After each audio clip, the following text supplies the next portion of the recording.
Olá, meus amigos e amigas, membros do Colégio Brasileiro de Cirurgiões. Meu nome é Luiz Viana, sou membro titular do colégio, mestre do capítulo da Bahia. Estamos aqui para mais um podcast do CBC e hoje eu vou entrevistar nosso grande amigo, ex-presidente, membro titular do Colégio Brasileiro de Cirurgiões, Dr. Eladio Feitosa Filho. Dr. Eladio, além de membro titular do CBC, ele é Fellow do American College of Surgeons, membro vitalício do Conselho Consultivo Superior do CBC, presidente da FELAC, Federação Latino-Americana de Cirurgia, e professor do Departamento de Cirurgia da Faculdade de Medicina da Universidade Federal do Ceará. E depois de um currículo desse, tem toda a propriedade para falar do tema de hoje, que é de formação dos novos cirurgiões. Eladio, bem-vindo, meu amigo. Obrigado por ter aceitado o nosso convite. Olá, meu caro amigo Luiz. Eu que me sinto honrado em estar aqui participando de mais um podcast do CBC. Quero de antemão agradecer a todo o Diretório Nacional, na pessoa do nosso presidente Luiz Carlos von Batten, por ter pensado nesta forma de comunicação com os nossos membros associados de todas as categorias e para que faça o CBC chegar a todos nós, onde quer que estejamos nesse imenso e continental Brasil. Esse tema que você anunciou há pouco sobre formação do cirurgião é realmente um tema que eu tenho uma especial atenção a ele, porque eu acho que nós não podemos, como Colégio Brasileiro de Cirurgiões, nos furtarmos de discuti-lo e mesmo de fazer algumas colocações ou contribuirmos para a política de formação de novos cirurgiões. Então, estou muito contente de estar nessa programação com você. Fique à vontade para colocar aqui as questões que nós iremos dialogar sobre elas. Como você mesmo disse aí, esse tema é um tema bem comentado entre os cirurgiões, principalmente os que já trabalham com ensino, com formação, com residência médica. E eu queria começar ouvindo sua opinião em relação ao tempo de formação, né? Esse debate sempre existiu, vai continuar existindo. Se existe um período, um tempo ideal para a formação do cirurgião, a gente sabe que alguns países têm uma cultura e um tempo diferente do nosso aqui no Brasil, e recentemente a gente vem trabalhando com algumas mudanças nisso aí. Eu queria que você me dissesse o que é que você acha, se 2 anos é tempo suficiente para formar um cirurgião geral, e o que é que você acha do atual modelo de formação? Luiz, essa questão ela é uma questão bem interessante, porque, veja só, eu pessoalmente acho que o tempo de formação de um cirurgião, principalmente o cirurgião geral, é a vida toda. Eu costumo colocar a coisa da seguinte maneira: nós temos que criar mecanismos para que os fundamentos básicos necessários para que um médico que se propõe a cirurgião possa exercer essa especialidade e até mesmo as suas áreas de atuação, deva ter um tempo mínimo. Eu brincava às vezes no CBC dizendo que para você receber a autorização para dirigir veículos, você teria que participar de um processo de formação que tinha critérios bem definidos, em termos de aulas de prática de direção, número dessas aulas, a duração, se essas aulas eram em período noturno, período diurno.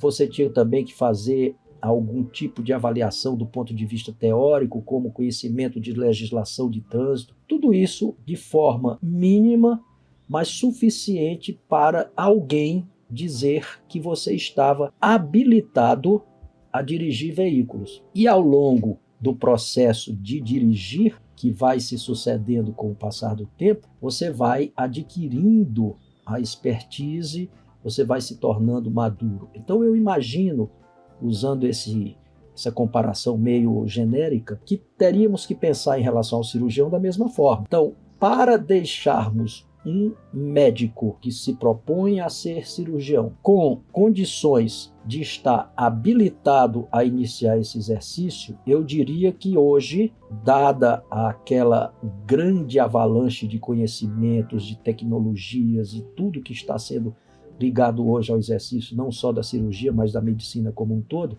esse período de 2 anos ele não é mais suficiente para que nós tenhamos a garantia de dizer, no mínimo, que ele está habilitado ao exercício. E o colégio sempre pensou dessa maneira, tanto é que na época ainda dos início da década, o presidente Armando de Oliveira e Silva, 2012, 2013, já muito preocupado com isso, começou um processo para submeter à Comissão Nacional de Residência Médica e ao Ministério da Educação uma proposta de alteração das matrizes de formação curricular do Programa de Residência Médica, onde se procuraria estabelecer um tempo razoável, que nós entendemos para a época e no momento como sendo de 3 anos, e nesses 3 anos estabelecermos uma série de critérios que seriam obrigatórios para que esse médico em formação exercesse ou cumprisse, para que a gente pudesse dizer que ele estava habilitado a exercer cirurgia geral. A professora Elizabeth Santos, desde aquela época, nossa presidente da Comissão de Residência Médica, tem um papel fundamental nisso aí, onde foi até ao extremo de tornar isso aí matéria acadêmica, tanto é que isto deu origem à sua tese de doutorado pela Universidade Federal do Rio de Janeiro, e essas matrizes foram então apresentadas à Comissão Nacional de Residência Médica, e como tudo que acontece no nosso país e tem uma tramitação muito longa, esse processo foi passando por presidências dentro do CBC. Eu assumi após o Armando, mantive o processo. Após o diretório que eu presidi, assumiu o presidente Paulo Roberto Corsi. Corsi também encampou isso como uma missão de colégio e não como programa de presidente, e fez com que as ações fossem andando, e com isso nós logramos, entre o final da gestão do Corsi e o início da gestão do Savino Gasparini, que o sucedeu, as primeiras publicações em relação a esse processo.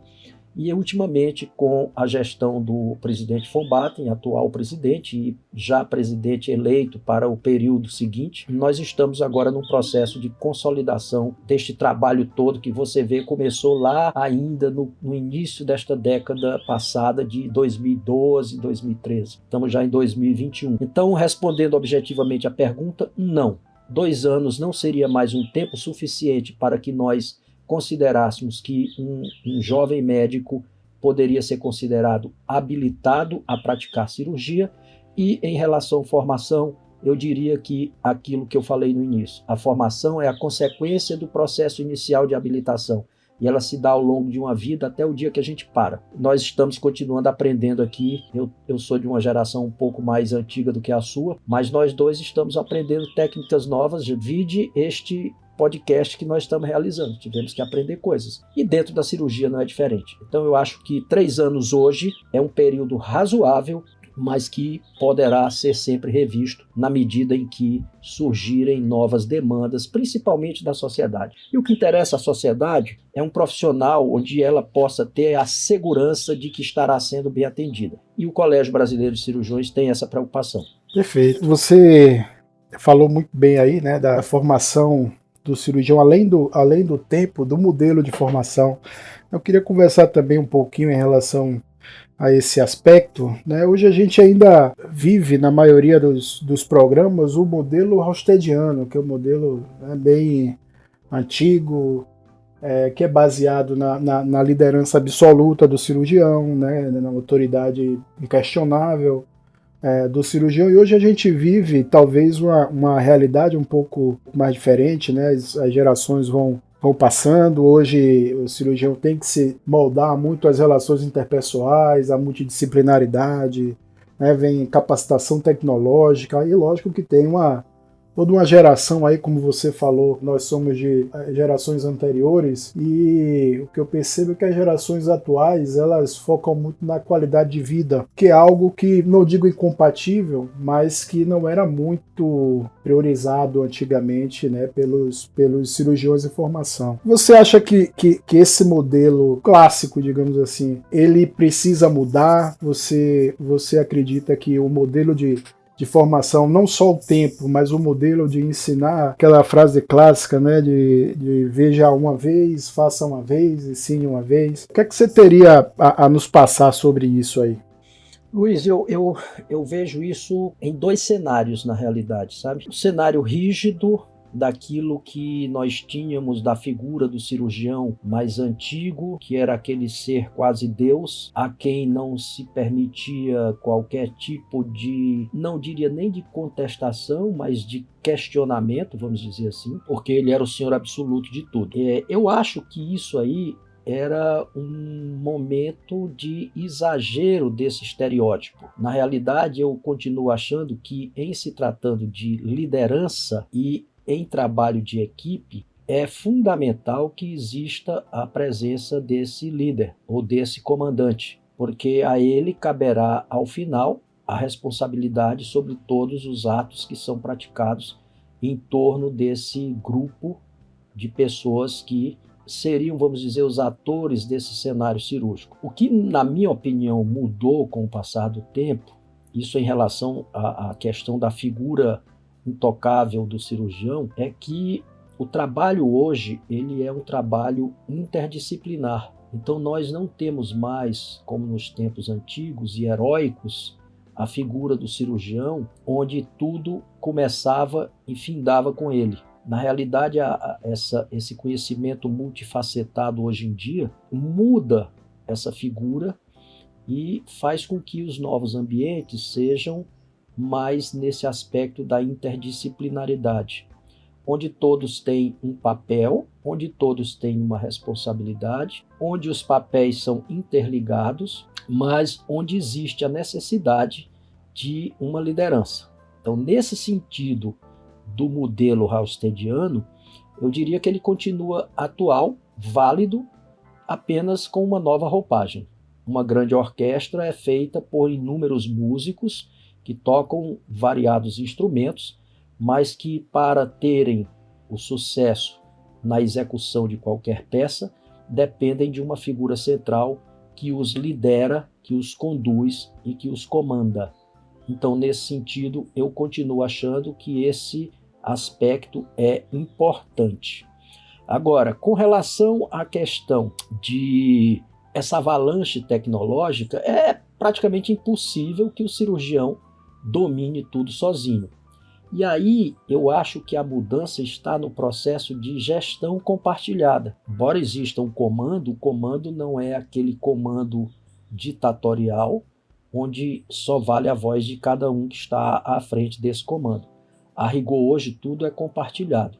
Então, nós saímos de um modelo unipessoal para um modelo interpessoal que não prescinde da liderança nem do comando, mas que obriga e necessita da decisão, da discussão, do compartilhamento das ações e mesmo até das decisões. Mas no final e ao cabo sempre será a figura do cirurgião. Esta é uma opinião pessoal minha, que eu não sei nem se todos compartilham dela, mas é como eu vejo a transformação desse modelo ou mesmo a sua atualização, vamos dizer assim. Com certeza.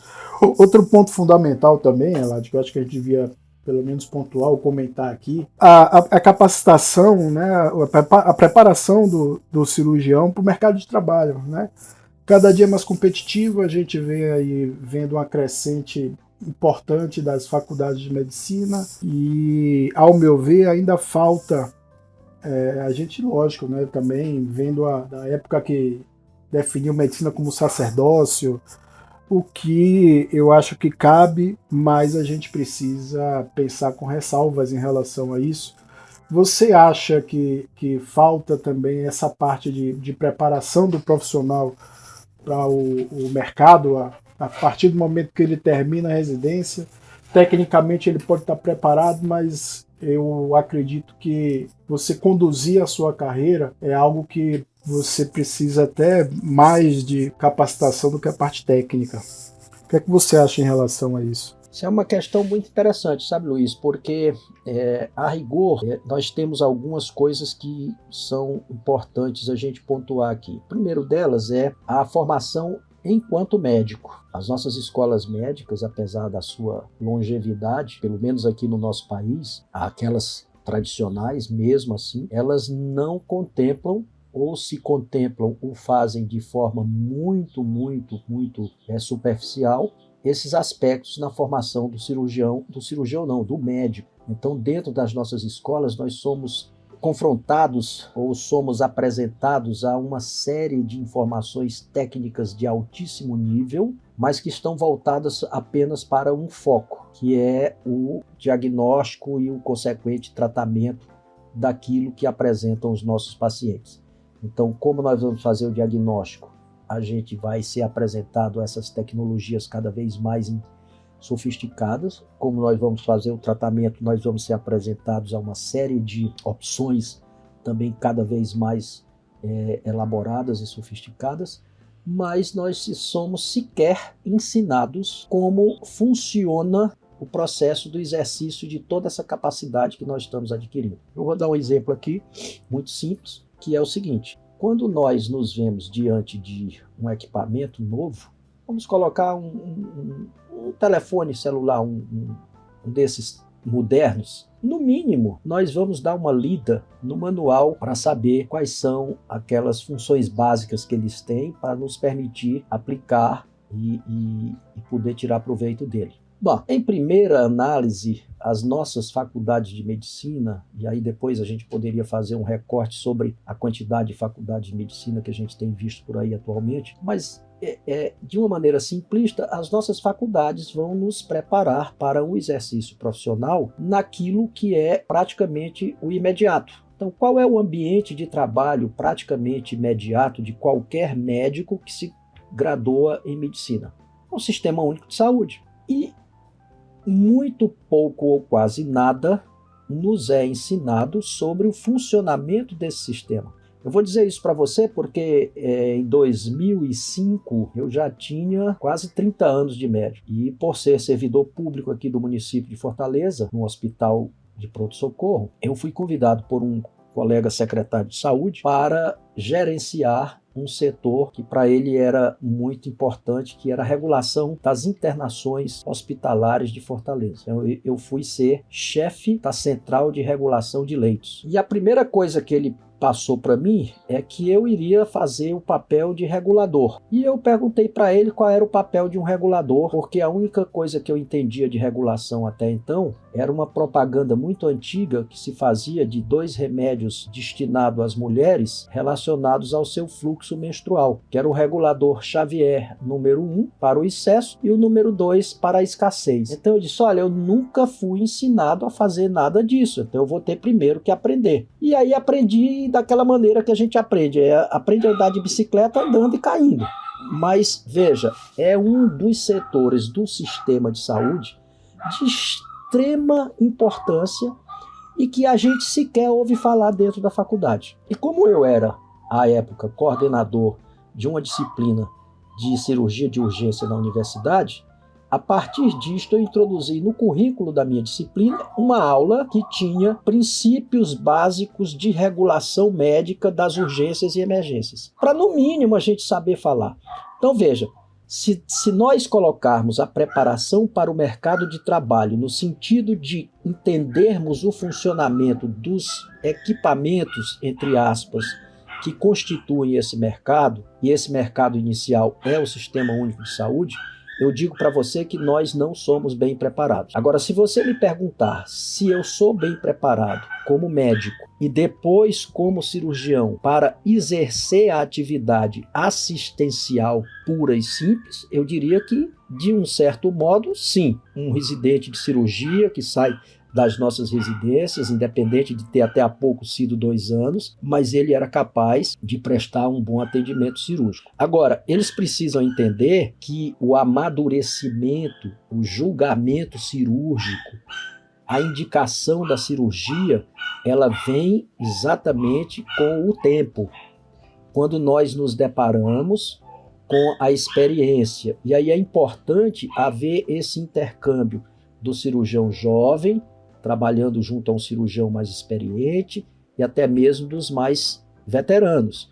E esse processo se dá de forma natural. A minha preocupação muito grande é que, dada as exigências que nós vemos hoje da sociedade, 2 tipos de verbos que eu coloco muito, é do aparecer e do parecer. O aparecer, o indivíduo quer ser o Dr. Luiz Viana ou o Dr. Eladio Feitosa sem ter andado o tamanho de caminho que nós dois andamos até hoje. Então ele quer quase que instantaneamente ter a mesma situação profissional, minha e sua, sem saber o que isto representou em termos de investimento, de tempo, de dedicação, que invariavelmente vai chegar para todos. Excepcionalmente, a gente vê um médico que não se deu bem, a gente vê um cirurgião que não se deu bem. Todos vão ter uma qualidade de vida boa, todos vão poder criar suas famílias dignamente, todos vão poder ter a condição de um lazer adequado. Agora, há aqueles que, felizmente, são a minoria, que querem ser milionários. Então, são aqueles que depois a gente encontra nos nossos conselhos de medicina, nos processos éticos, fazendo as bobagens que a gente está acostumado a ver por aí e que, volto a dizer, infelizmente, são uma parcela muito mínima da nossa profissão e da nossa especialidade. Então, em resumo, Luiz, é preparado para o mercado de trabalho em termos tecnicamente para o exercício, sim. Para o gerenciamento e entendimento desse mercado, nossos cursos ainda são carentes dessas informações. E por último dizer, o mercado mudou. Antigamente nós tínhamos um mercado onde a relação era de emprego e cada vez mais nós temos cada vez menos emprego, mas nunca deixa de ter trabalho. Trabalho tem muito. Quem quiser trabalhar vai ter plantão, vai ter uma série de coisas. O que mudou foi a relação de trabalho nesse processo. Então a relação de vínculo empregatício cada vez mais desaparece. O trabalho cada vez mais aumenta, existe, porque a demanda é da sociedade. Então é um resumo disso aí. Eu não sei se isso aqui ficou uma resposta muito filosófica, mas é um entendimento mais amplo que eu tenho desse processo. Não, com certeza. Eu acho que a discussão é bem por essa linha mesmo. Quando eu falo em relação ao mercado de trabalho, uma coisa que eu percebo, né, que a gente deve perceber, você também trabalha com residência aí, é que hoje o cirurgião é muito mais cobrado em relação à sua performance. Né? Performance é um termo bem atual aí, em relação a sua efetividade como cirurgião, muito mais do que antigamente. Né? Hoje a gente tem uma pressão muito grande das operadoras de saúde, né? Dos grandes grupos de saúde aí, comprando hospitais, e não que seja errado, pelo contrário, eu acho que é certo, até porque a gente vive num país que tem lá suas carências em relação a recursos. Né? Eu converso com meus residentes, você consegue fazer aqui uma hérnia com uma tela e 2, 3 fios, não precisa você gastar 10 fios. Professor, mas um fio desse custa 50 centavos, mas você faz 100 mil hérnias e 200 mil hérnias por ano, e quando você multiplica isso, né, termina virando um problema de saúde pública. Eu acho que essa formação, não só no gerenciamento da própria carreira, mas na efetividade como profissional, eu acho que é importante. Né? A gente não vai competir só por resultado técnico. Chegar um momento que não é competição, é comparação. Fatalmente você vai ser comparado ao Dr. Eladio ter esse resultado aqui, o Dr. Luiz Viana ter o mesmo resultado. Só que o Dr. Eladio gasta 3 vezes menos do que o Dr. Luiz Viana gasta para ter o mesmo resultado. Então, fatalmente, o Dr. Eladio é um cirurgião mais efetivo. Eu acho que falta essa visão também na formação dos cirurgiões, né? Luiz, eu queria só um comentário sobre isso aí rapidinho. Eu acho que você está absolutamente correto. Na realidade, a avaliação por performance, ela é... Vou abrir um parêntese aqui. A maioria desses modelos, eles não são nossos, eles são importados. Então, toda vida que surge um modelo desse novo por aí afora, em locais onde você tem mais controle das coisas, esse modelo rapidamente chega aqui. Isso aí já é uma coisa que nós conhecemos de muito, e o ponto a lamentar é que muitas vezes ele chega distorcido, então ele chega extremado. Mas entenda, isso aí que você falou representaria a formação com princípios de economia em saúde, que é outro ponto que dentro das nossas escolas a gente não tem, E mesmo nos programas de residência, a gente também é muito carente nisso, esse processo aí. Eu diria que hoje é fundamental que a gente revise esses modelos de formação e inclua neles, sem prejuízo da sua qualidade, novas visões, porque são essas que nós vamos ter que nos deparar com elas no mundo real. Nós não podemos imaginar que estamos dentro de uma bolha. Então, no mundo real, vão existir esses detalhes. E chego mais assim, provavelmente, daqui a pouco, até o processo de remuneração, ele vai ser baseado nesses índices de desempenho.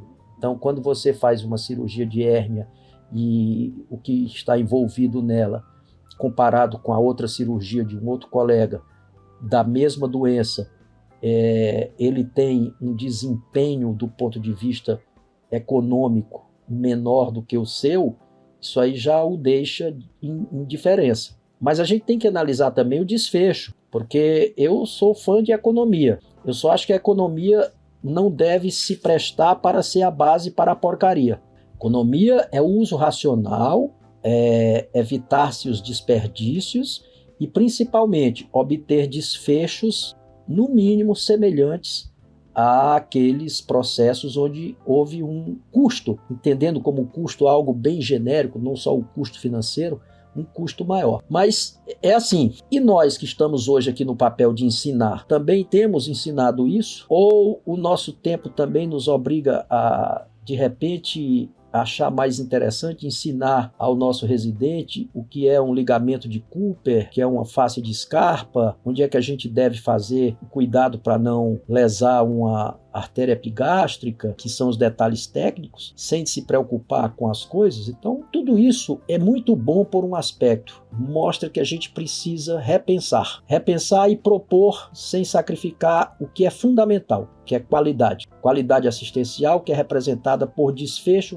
favorável. Nós não podemos permitir que a pressão mercadológica, a pressão dos financiadores, elas nos levem a comprometer aquilo que é a nossa principal função, que é o bem-estar do nosso paciente. Então, não posso estar diminuindo o tamanho de uma tela, porque ela é cara, para eu ter um aumento lá na frente do número de recidiva de hérnia. Então, isso não faz sentido. É uma economia que está servindo, como eu disse, para ser a base da porcaria. E ela não deve ser vista desse jeito. Perfeito. Nem 8, nem 80. Exato. E você falou aí em relação às faculdades, né?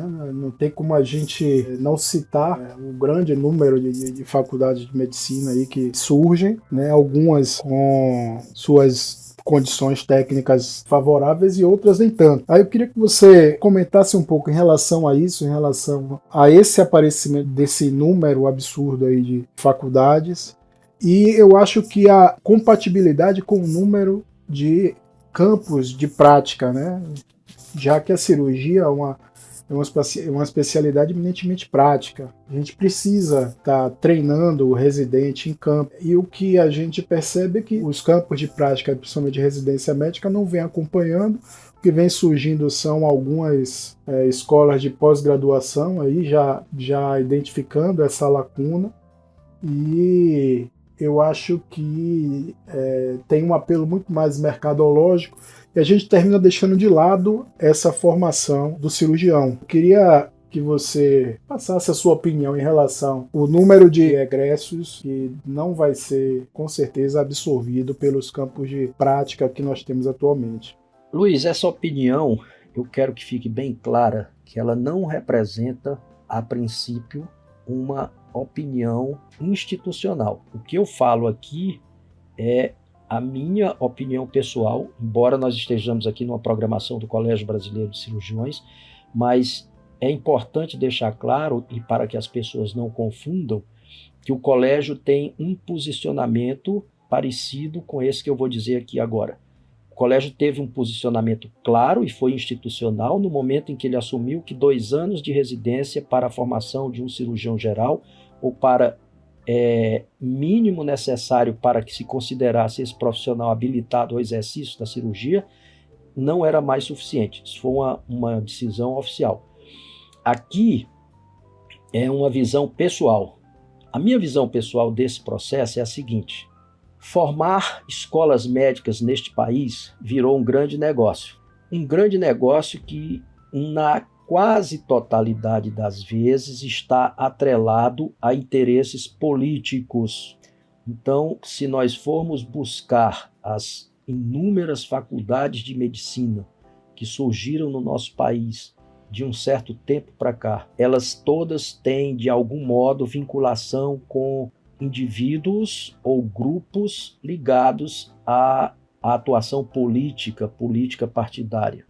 Então isso aí é talvez uma brecha de facilidade para se criar isso. E por que se cria isso? Porque é um grande negócio. É um grande negócio. Existe no inconsciente coletivo das pessoas aquela percepção ou aquela crença de que médico é milionário e que todo mundo que é médico vai ser rico e vai se dar bem. Então isso gera uma expectativa mercadológica. Se tem gente que acha que é assim e tem gente que quer fazer isso para se dar bem dessa maneira, eu vou dar a essas pessoas o que elas querem. Vamos criar faculdade. Então veja só. É indiscutível também que o número de pessoas no país cresceu muito.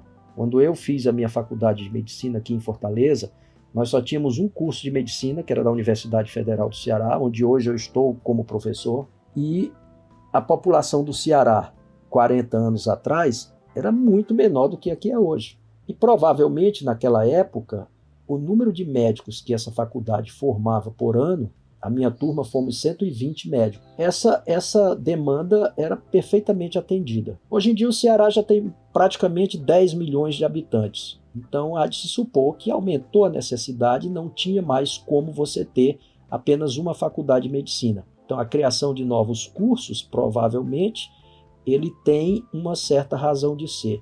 Mas indiscriminadamente como é criado, e a gente olhando nitidamente que existem duas coisas.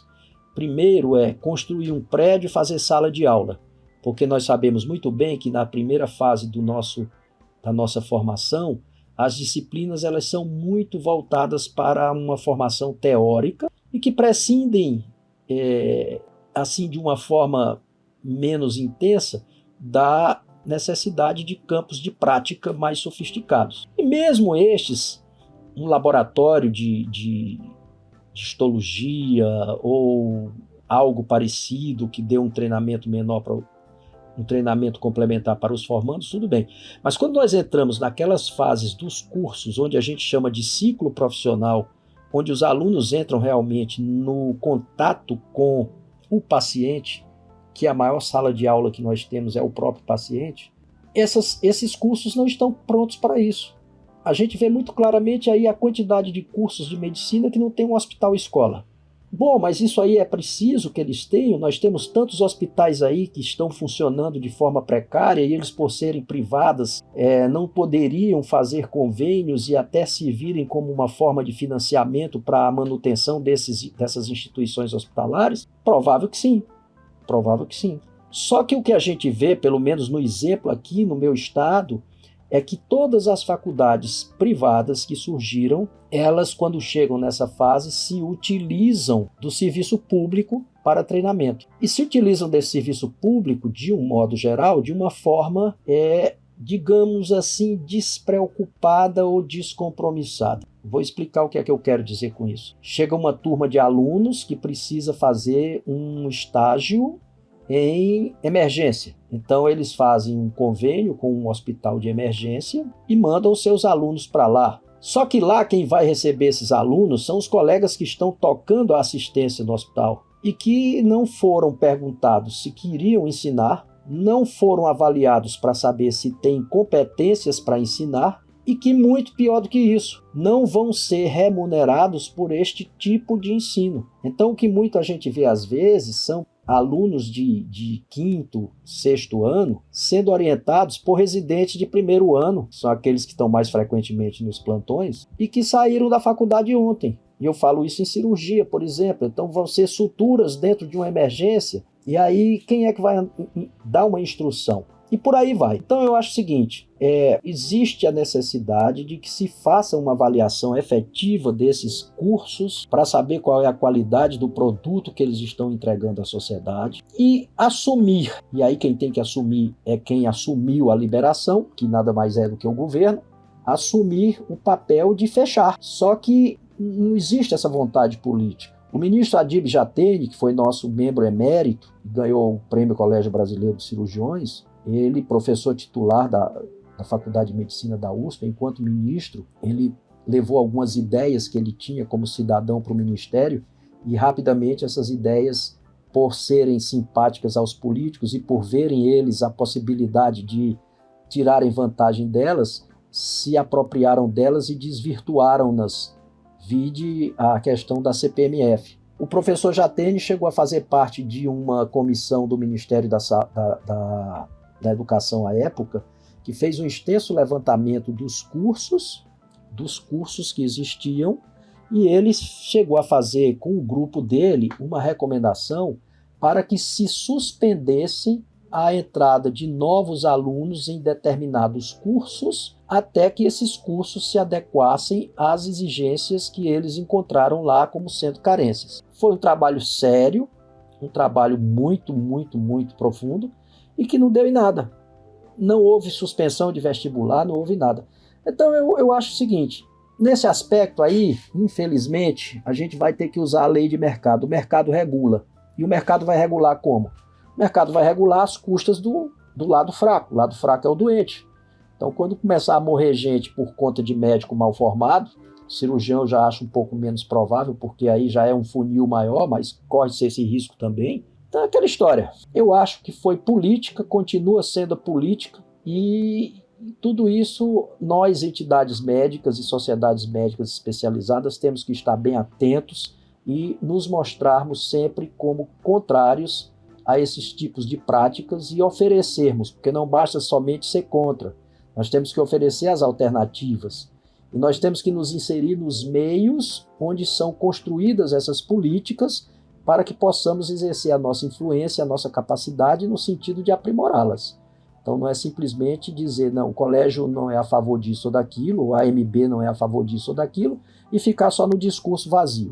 Eu acho que nesse sentido o Colégio Brasileiro de Cirurgiões, ao longo desses últimos anos, tem se mostrado extremamente eficiente, muito diligente, mas é um processo que requer tempo, paciência, dedicação e que não é para resultado de curto prazo.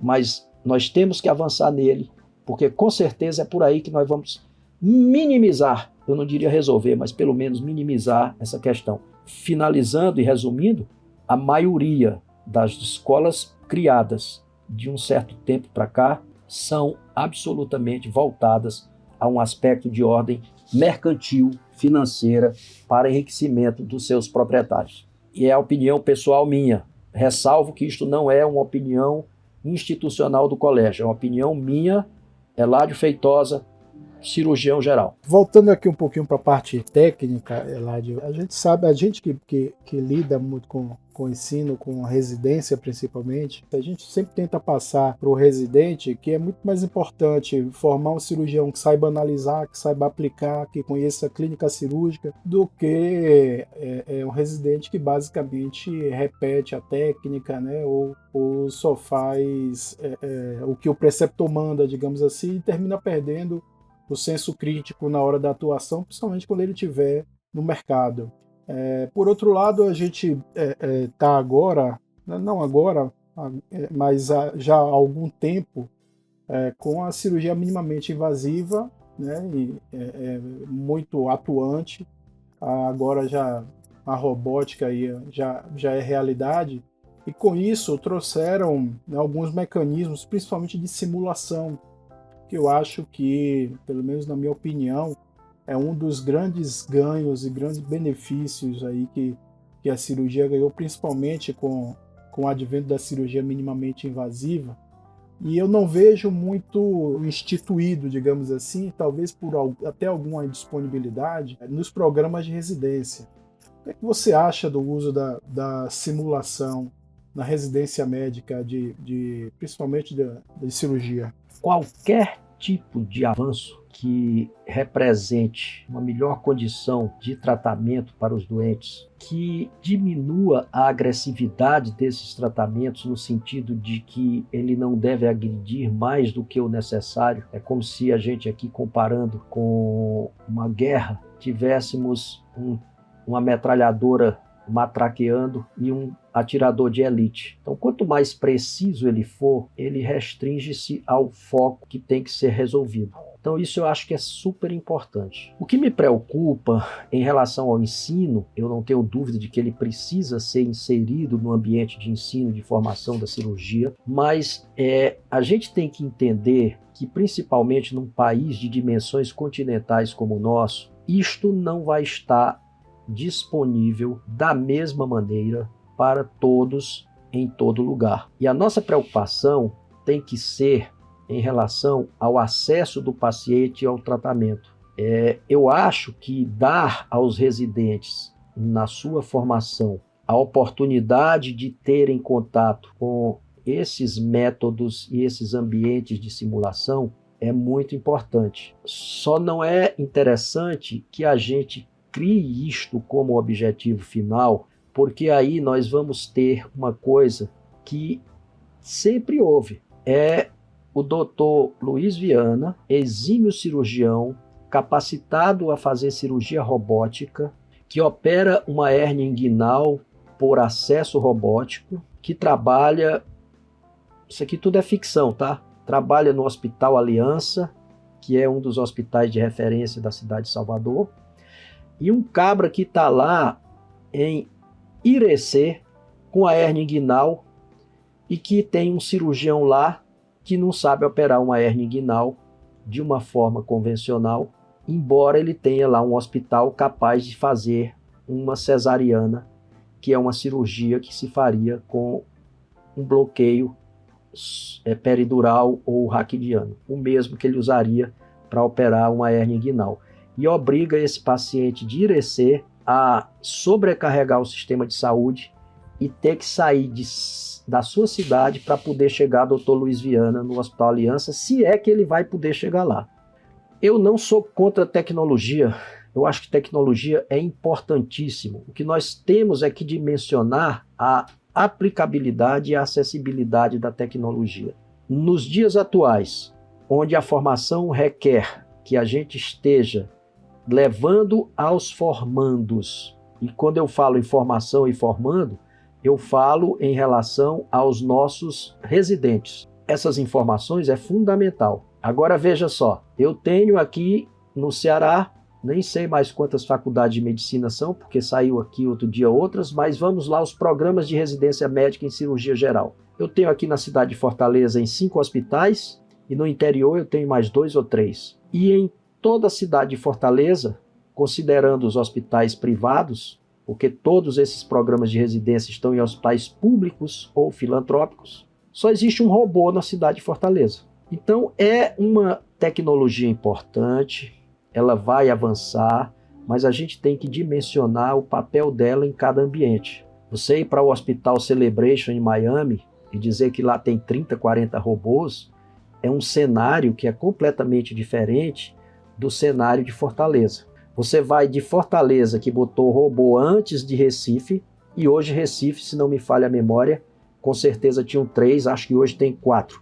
Salvador, quantos que estão aí hoje de hospitais com cirurgia robótica? Também não sei, mas 3 hospitais. Então veja só, o processo evolutivo é lento, o custo da tecnologia é alto, e isto, na minha visão, não autoriza que a gente desconheça a tecnologia. Pelo contrário, ela é importante ser conhecida, ela é importante ser absorvida, ensinada e estar disponível. Mas a gente precisa dimensionar exatamente onde que nós vamos inserir essa tecnologia. Eu vejo o ensino de simulação de outra maneira, sabe, Luiz? Como nós, praticamente nas nossas faculdades de medicina, estamos perdendo a capacidade ou a oportunidade de termos cadáveres para que os residentes aprendam as estruturas, aprendam a dissecar. Então eu vejo esses novos modelos de simuladores muito importantes para que a gente possa utilizar a falta do cadáver e substituí-lo por esse processo de simulação. Mas assim, eu ainda vejo isso de uma maneira muito inicial, que eu não teria uma opinião sobre o quanto a gente deve inserir isso de forma muito radical, mas ao mesmo tempo eu tenho absoluta certeza que não se pode virar as costas para isso. Então é aquilo, onde eu vou começar a inserir o processo de simulação na formação de um cirurgião, até que essa simulação o leve ao exercício da cirurgia por acesso robótico, por exemplo. Então são detalhes assim sem muita precisão para a gente se pronunciar de uma maneira mais enfática, mas sim, com certeza, simulação é uma coisa que vai ser futuro, veio para ficar e que nós não podemos deixar de considerá-la. A dificuldade é só como nós vamos inseri-la e como nós vamos ampliá-la. Eu acho que a robótica talvez seja o grande divisor de águas aí, né? Não só pela parte de simulação, mas talvez por todos os degrees of freedom, né? Os benefícios aí que a robótica vai trazer. A gente já está conversando aí em inteligência artificial, né? Internet das coisas, então não está muito longe, né, de o robô ser, o software ser um grande banco de dados, né? Eu acredito que talvez em breve o robô possa auxiliar o cirurgião na tomada de decisões, né, baseado no que milhares de cirurgiões já fizeram e que ele pode ter armazenado ali no banco de dados. Talvez esse seja um dos grandes benefícios aí da cirurgia robótica, que com certeza ainda vai chegar. Eu não tenho dúvida disso também não, sabe, Luiz? Eu acho que esse caminho para a transformação digital da cirurgia, ou vamos dizer, a transformação digital na cirurgia, é algo que a gente não pode considerar e nem desmerecer. Agora nós temos que definir exatamente qual é a importância e o papel disso aí para a prática clínica. Ontem nós participamos de um simpósio no Congresso da Sociedade Chilena de Cirurgia, que foi um seminário muito interessante sobre essas questões. A informatização ou a digitalização ou a transformação digital na cirurgia. E uma das coisas que a gente discutiu foi o seguinte: indiscutivelmente, isso no primeiro momento vai levar a um aumento de custo assistencial. Os custos da saúde vão ter um impacto muito grande. E qual é o tamanho do reflexo que isso vai ter na melhor qualidade de atenção e principalmente no maior acesso das pessoas a essas tecnologias do mundo digital? E uma das coisas que foi colocada é o seguinte, que pelo menos agora, não necessariamente isso aí a gente vai conseguir. Quer dizer, esse aumento de custos que vai ser obrigatório com essa transformação digital da medicina e, obviamente, da cirurgia, ele não reflete necessariamente, no momento, uma melhor qualidade da atenção e nem tampouco uma ampliação do acesso. Os Estados Unidos gastam hoje um percentual muito alto do seu PIB nesse aspecto, mas eles não melhoram alguns indicadores, como, por exemplo, expectativa de vida. Então, a gente tem que ficar atento também àquilo que nos vendem como sendo o sonho dourado. Cirurgiões são desbravadores, eles são necessariamente indivíduos de vanguarda, eles procuram sempre se informar e estar em dia com as coisas que podem, a princípio, ajudá-los nos seus trabalhos. Existe hoje um mercado enorme voltado à produção dessas tecnologias que buscam, e não é ilícito, o retorno financeiro. Mas será que elas têm a certeza de que aquilo que elas estão gerando vai trazer essa melhoria da qualidade assistencial? Ou é simplesmente aquela história, vamos ganhar um bocado de dinheiro agora e depois a gente diz que não deu certo? A gente viu muita coisa aí, por exemplo, quando nós falávamos em cirurgia minimamente invasiva, você lembra da cirurgia que era por orifícios naturais. O que é que deu? Nada. Agora, o quanto se investiu de dinheiro, o quanto se comercializou de equipamentos, entre aspas, voltados para essa nova modalidade de cirurgia de acesso mínimo, ou de mínima invasividade, ou de mínima agressão, através de orifícios naturais. Eu vou dizer assim, foi um natimorto, mas teve muita gente que ganhou dinheiro com isso. Então essa preocupação, eu acho que ela tem que ser institucional. As nossas instituições têm que fazer esse papel crítico não se mostrando contrárias, mas promovendo discussões de nível para que nós tenhamos a possibilidade de perceber o quanto isso realmente vai ser o benefício do nosso doente. Já com relação à tomada de decisão que você colocou há pouco e muito bem, e a quantidade de dados que podem ser armazenados nessa transformação digital da medicina, isso aí é sem dúvida, né? Isso aí ele vai provavelmente substituir a tradição antiga que era passada de mestre para discípulo, de discípulo que vira mestre para novo discípulo, que era aquela tradição oral que a gente hoje em dia ainda tem nas nossas famílias. A gente conhece o passado da família pelo que nos contam aqueles que foram vivendo as épocas e aprendendo. Então eu diria o seguinte, se esse número, essa inúmera gama de informações, de procedimentos e tudo, aliados à inteligência artificial, servir para que os cirurgiões possam tomar decisões mais acertadas, isso aí é fantástico. Agora a gente precisa ter cuidado se isso aí não vai representar o lado negro da força. Bom, infelizmente a gente está chegando no final aqui. Queria fazer uma última consideração, uma pergunta. Eu li recentemente em um artigo falando até de ensino que o número de estudantes de medicina interessados na carreira cirúrgica vem caindo progressivamente ao longo dos anos, né? E ele coloca lá que ligado diretamente ou indiretamente a uma busca de qualidade de vida. Eu queria saber, Elaine, você como grande professor aí principalmente dos residentes aí de Fortaleza, o que você faz ou qual o conselho que você daria para os outros preceptores de cirurgia também para engajar esses jovens cirurgiões aí na cirurgia ou até para trazer aqueles que ainda estão indecisos, os estudantes que ainda estão indecisos em relação à especialidade clínica ou cirúrgica? O que é que você costuma mostrar para eles para convencê-los de que cirurgia é uma boa opção? Luiz, qualidade de vida é um conceito abstrato, né? O que para mim pode representar uma qualidade de vida, para você pode ser exatamente o oposto. Então isso vai muito das expectativas que cada um tem, vai muito dos objetivos que cada um desenha para ele e assume uma variação enorme.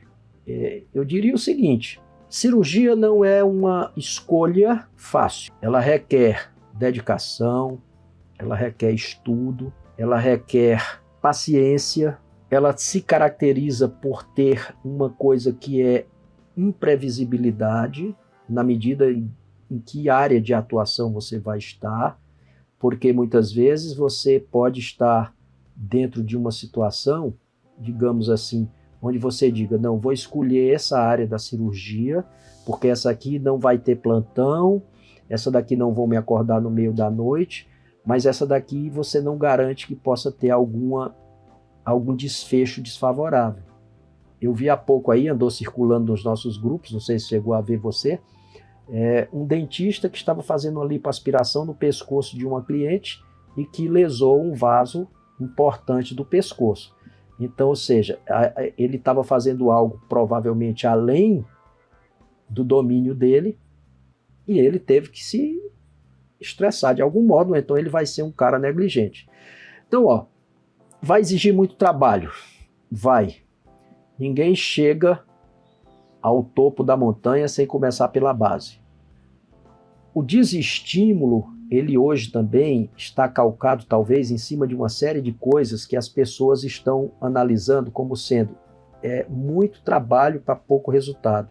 Nós estamos entrando num processo muito forte, você tem acompanhado isso porque você é do diretório também, que é a judicialização da medicina. Existem algumas áreas, e a cirurgia é uma destas, onde isso está cada vez mais tomando uma proporção interessante, porque há sempre aquela ideia de que consequência de procedimento é erro médico, e isso não tem relação estreita entre uma coisa e outra. Eu fazer uma cirurgia de gastrectomia vertical e tirar um pedaço do estômago, que é justamente a técnica, pode me levar a um processo de dizer que eu mutilei um estômago de um indivíduo, quando na realidade aquilo é a consequência do procedimento ao qual ele foi submetido e que traz para ele alguns benefícios que dão uma qualidade de vida melhor do que a que ele tinha antes. Eu acho que as expectativas, elas vêm muito hoje, do que a gente vê do modismo. Eu estava comentando isso aqui com a minha filha e minha esposa aqui, um dia desse. Você vê, hoje em dia você tem uma pessoa com uma lesão de pele, é difícil você achar um dermatologista para ver aquilo lá, porque todo mundo está fazendo dermatologia estética. Então, ou seja, a expectativa agora foi a de que na dermatologia o bom é a estética. Então, será que existe um desinteresse em ser dermatologista clínico, raiz? Ou é porque as expectativas mudaram? É aquela mesma coisa de você dizer que não é a profissão que propicia o indivíduo a ter uma atuação não correta. É o indivíduo não correto que busca aonde ele pode se dar melhor dentro de um ambiente social. O desinteresse pela cirurgia, eu vejo dentro dessa grande nuvem, vamos dizer assim, de possibilidades. E quando a gente tem um problema, antes da gente sair, vamos dizer assim, formulando uma solução ou criticando as decisões, eu acho que a gente precisa parar e entender o porquê. E se está havendo uma menor procura pela cirurgia, o que a gente tem que procurar é saber, junto aos estudantes de medicina e aos jovens recém-formados ou jovem recém-saído de residência, o que é que os está levando a essa desmotivação. Aqui eu tive um tempo, aqui em Fortaleza, não sei se aí também foi a mesma coisa, tive muito colega cirurgião que saiu da residência e em seguida ele fazia uma residência complementar. E aqui hoje em Fortaleza eu diria para você que boa parte dos nossos endoscopistas são cirurgiões de formação. Então, antigamente você viu o gastroenterologista fazendo endoscopia, hoje em dia você tem muito cirurgião fazendo endoscopia. Como tem cirurgião que foi ser anestesista, aqui eu tenho 3 residentes meus do passado que hoje são anestesistas, muito bons por sinal, mas que chegaram à conclusão que cirurgia não seria a praia deles. Então, é um problema complexo, sabe, Luiz? Agora também contra fatos não há argumentos. Isso aí o Colégio Americano de Cirurgiões também vem chamando atenção a isso. Eles estão tentando fazer um link disso aí muito com a questão do burnout, que é outra coisa que preocupa, né? Essas exigências todas. E o ser humano é sábio, né? Ele procura buscar aquilo que menos angustia e que o mais o satisfaz. Então, se num determinado momento o exercício da cirurgia passa a ser algo que traz muita angústia e pouca satisfação, as pessoas vão correr dele. E aí cabe a gente entender os motivos que foram determinantes disso e buscar a reversão disso aí. Mas é complexo, eu não saberia te dar uma resposta categórica precisa, não. O que eu tenho a dizer para os que vão nos ouvir depois é o seguinte: eu estou com 41 anos de médico, eu fiz residência médica de 2 anos, portanto eu sou cirurgião há 39 anos e ainda me encanto e me animo com a cirurgia. Mas a minha atuação não é mais a mesma de 10 anos após a minha formação de residência, porque você vai mudando os seus objetivos. Eu hoje estou numa fase que continuo operando muito e que estou gradativamente deixando de gerar doente para operar. Eu estou me posicionando agora gradativamente para continuar operando, mas passando a ser auxiliar dos meus antigos assistentes, que é uma coisa que o cirurgião tem que saber também, qual é a hora dele parar. Porque nós temos uma atividade que é muito dependente da nossa condição física. E aí, nesse sentido, o robô trouxe uma vantagem, né? Porque todos nós, quando vamos ficando velhos, vamos começando a tremer.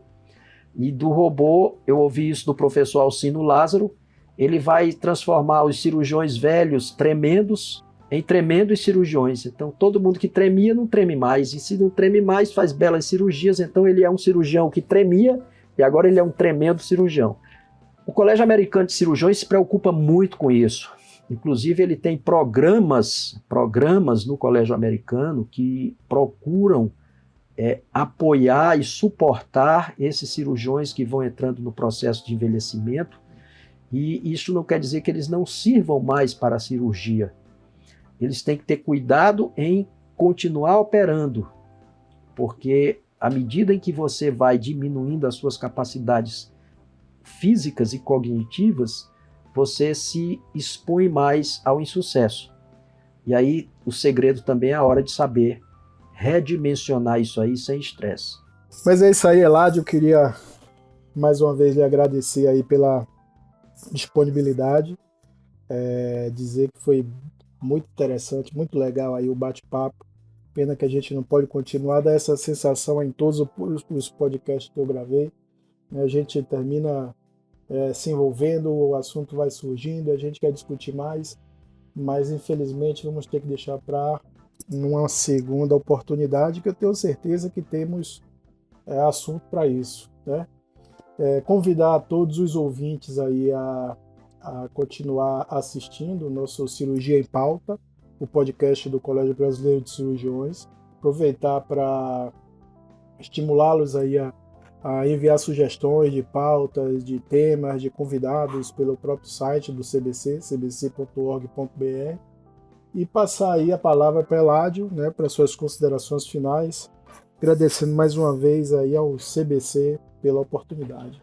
Eu começo agradecendo a você, Luiz, pelo convite. Eu sei que você está à frente desse projeto CBC em Pauta, é o âncora do projeto, vamos dizer assim, numa linguagem de mídia. Eu vejo o CBC em Pauta como um dos bons produtos que o colégio oferece aos seus associados e à comunidade cirúrgica brasileira, porque possibilita esses temas de discussão num formato mais descontraído.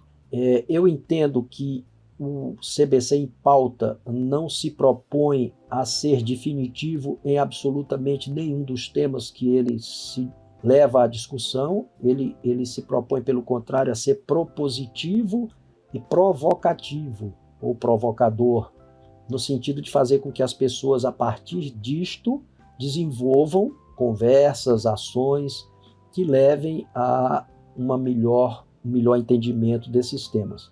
Eu estou muito feliz em ter participado, sempre estarei à disposição. Quero parabenizar não só a você, como já o fiz agora, mas também ao próprio Colégio Brasileiro de Cirurgiões, e aí na pessoa do nosso presidente, o professor Luiz Carlos von Batten, que, premido pela pandemia de 2 anos que assolou o seu mandato e que obrigou a um repensar de Colégio Brasileiro de Cirurgiões e a uma reinvenção dos formatos onde o colégio poderia chegar aos seus associados para cumprir aquilo que é o seu pressuposto do seu artigo 2º do Estatuto, que é estar sempre possibilitando a educação continuada e com ela contribuir para a melhor formação dos cirurgiões. Então hoje nós temos webinars, nós temos CBC em Pauta, nós temos o Café da Justiça, todos voltados a atualizar, a informar e principalmente a possibilitar aos cirurgiões, em qualquer faixa de idade que eles tenham, idade cirúrgica, não idade cronológica, esse momento oportuno de discussão. Eu acho isso muito profícuo, porque da discussão surgem as propostas e das propostas é que aparecem as soluções. Um abraço a todos, parabéns mais uma vez, espero em uma oportunidade próxima poder estar aqui discutindo sobre este ou outros assuntos que vocês julgarem onde eu possa contribuir. Obrigado, Eládio, um abraço.